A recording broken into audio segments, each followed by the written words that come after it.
FIFA র্যাঙ্কিংয়ের ১১৫ নম্বর দল মৌরিতানিয়ার বিপক্ষে Argentina ২-১ ব্যবধানে জয় পেলেও মন ভরাতে পারেনি সমর্থকদের। দলের পারফরম্যান্স ছিল ছন্ন ছাড়া। গোলরক্ষক এমিলিয়ানো মার্টিনেজ তো ম্যাচ শেষে স্বীকারই করেন, এমন খেললে ফিনালিসিমা জেতা সম্ভব ছিল না।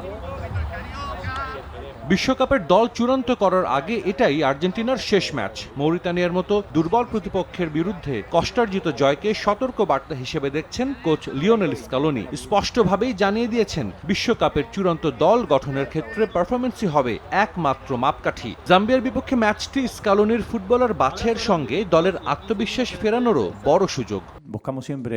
২৬ জনের দল চূড়ান্ত করার কাজ প্রায় শেষ পর্যায়ে। এখন আমাদের পারফরম্যান্সের ভিত্তিতে সিদ্ধান্ত নিতে হবে, এছাড়া কোনো বিকল্প নেই। সবশেষ ম্যাচটি আমাদের জন্য একটি সতর্কবার্তা হতে পারে। যদি খেলোয়াড়দের পারফরম্যান্স ভালো না হয়, তবে আমাদের কঠোর সিদ্ধান্ত নিতে হবে। প্রীতি ম্যাচ হলেও আর্জেন্টিনা একাদশে ব্যাপক রদবদলের গুঞ্জন। লা বম্বোনেরায় জয় নিশ্চিতের সঙ্গে বিশ্বকাপের আগে খেলোয়াড়দের ঝালিয়ে নিতেই এই পরীক্ষা নিরীক্ষা। পরিবর্তন আসতে যাচ্ছে রক্ষণভাগে। মার্কোস আকুইনার পরিবর্তে অভিজ্ঞ নিকোলাস তালিয়াফিকোকে দেখা যেতে পারে শুরুর একাদশে। এছাড়া রক্ষণভাগের স্তম্ভ ক্রিস্টিয়ান রোমেরোর সঙ্গে সেন্টার ব্যাকে কাকে দেখা যাবে তা নিয়েও চলছে গুঞ্জন।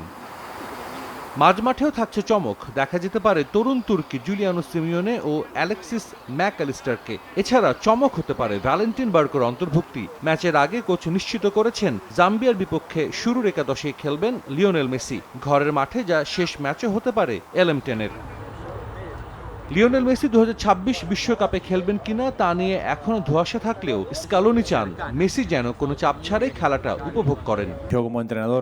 আমরা সবাই জানি মেসি জন্মগতভাবেই লড়াকু, এ নিয়ে কোনো সন্দেহ নেই। বিশ্বকাপে খেলার বিষয়টি সে নিজেই সিদ্ধান্ত নেবে। কোনো চাপ ছাড়া তার খেলা উপভোগ করা উচিত। শুধু আমরা আর্জেন্টাইনরাই নই, পুরো বিশ্ব তাকে খেলতে দেখতে চায়। বিশ্বকাপের চূড়ান্ত স্কোয়াড ঘোষণার পর আরও দুটি প্রীতি ম্যাচ খেলার সুযোগ পাবে বর্তমান বিশ্ব চ্যাম্পিয়নরা। সাজিদ মুস্তাহিদ, সময় সংবাদ।